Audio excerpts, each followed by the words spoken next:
اور جو ڈیزل اور پٹرول، کیونکہ ڈیزل اس لیے کیونکہ لوڈ شیڈنگ اتنی زیادہ ہے، لوڈ شیڈنگ کی وجہ سے انڈسٹری کو چلانی پڑتی ہے جنریٹرز پہ،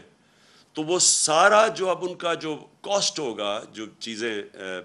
بنانے کی، مینوفیکچر کرنے کی، وہ مہنگی ہو جائیں گی۔ اس کا اثر آئے گا بے روزگاری کے اوپر، کیونکہ سب سے زیادہ جو روزگار دیتی ہے وہ انڈسٹری دیتی ہے، تو انڈسٹری کے اوپر جب ٹیکس لگے گا کمپیٹ نہیں کرے گی، اور ابھی کئی انڈسٹریز میں بے روزگار کرنا شروع کر دیا لوگوں کو، تو یہ مزید آگے اور بڑھے گا، یہ جو انہوں نے سپر ٹیکس لگایا ہے۔ اور یہ آپ کے سامنے ہے اسٹاک مارکیٹ کے اوپر اس کا جو اثر گیا ہے، جو بزنس کمیونٹی پہ گیا ہے، اور اس کے علاوہ جو گیا ہے روپے کے اوپر۔ روپیہ پہلے تھوڑا سا سن کے کہ جی باہر سے امداد آ رہی ہے تو اس سے تھوڑا روپیہ جو مضبوط ہوا تھا وہ پھر نیچے چلا گیا۔ تو اور تیسری چیز جو ہمارا زراعت کے اوپر ملک سارا، جو ہمارا ملک تو ڈپینڈ کرتا ہے اس کا، کہ زراعت جب اوپر جاتی ہے تو سارے 60% پاکستان کو فائدہ ہوتا ہے۔ تو اب انہوں نے جو ڈیزل کے اوپر، جو ڈیزل مہنگا ہوا اور جو لوڈ شیڈنگ ہے، اس کا سب سے بڑا اثر ہمارے کسانوں پہ پڑنے والا ہے، اور اس کی پاکستان کی پیداوار کے اوپر۔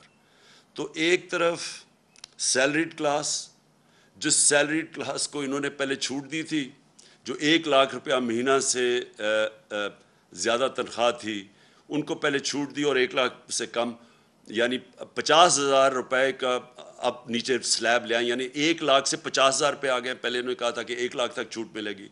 50,000 روپے مہینے کی بھی ٹیکس آ گیا ہے، 1 لاکھ روپے مہینے سے جو زیادہ ہے ان کا ٹیکس ڈبل کر دیا۔ تو پہلے جو تنخواہ دار طبقہ مشکل میں تھا اس کے اوپر مزید اور ٹیکس بڑھا دیا، اور اس سے کیا ہوگا؟ اس سے لوگ مجبور ہوں گے ٹیکس کی چوری پہ۔ جو ہم نے اتنی مشکلوں سے پاکستان میں بڑی دیر کے بعد ریکارڈ ٹیکس اکٹھا کیا تھا، اور ریکارڈ ٹیکس اکٹھا کا مطلب یہ کہ کبھی پاکستان سوچ نہیں سکتا تھا، ہمیں تانے دیے جاتے تھے کہ 6,000 ارب روپیہ آپ ٹیکس کیسے اکٹھا کریں گے، اس سے زیادہ ہم نے کیا۔ اور میں آپ کو گارنٹی کرتا ہوں کہ جو ہم قدم اٹھا رہے تھے، ہم 8,000 ارب اور اس سے بھی آگے جانا تھا اس سے اگلے سال۔ وہ کیسے؟ ہم وہ جو موجودہ لوگ ہیں انہی کے اوپر بوجھ نہیں ڈالنا چاہتے تھے، ہم ٹیکس بیس بڑھانا چاہتے تھے۔ اور اس کا طریقہ کیا تھا کہ ہم نے بڑی مشکلوں سے نادرا کے ساتھ مل کے آئیڈینٹیفائی کیا کہ 4,30,00,000 گھرانے تھے، 4,30,00,000 جو ٹیکس نہیں دیتے تھے،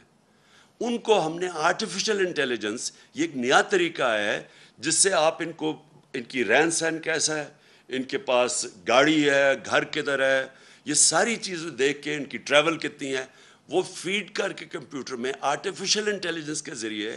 ہم نے سب پتہ چل گیا تھا کہ کون کتنا ٹیکس دے سکتا ہے۔ اور اپریل سے جب ہماری گورنمنٹ گئی ہے، ہم نے پورا پلان بنایا ہوا تھا کہ ان کو ہم نے کیسے ٹیکس نیٹ پہ لے کے آنا ہے۔ اس کا مطلب ہمارا ٹیکس نیٹ بڑھ جانا تھا، اور بجائے انہی لوگوں کے اوپر زیادہ ٹیکس ڈالتے، بلکہ اگر ہم کم بھی ٹیکس کرتے تو کیونکہ وہ نیٹ بڑھ جانا تھا، ہمیں ہماری ٹیکس کی آمدنی جو میں سمجھتا ہوں کہ 8,000 سے پھر ہم نے اوپر جانا تھا۔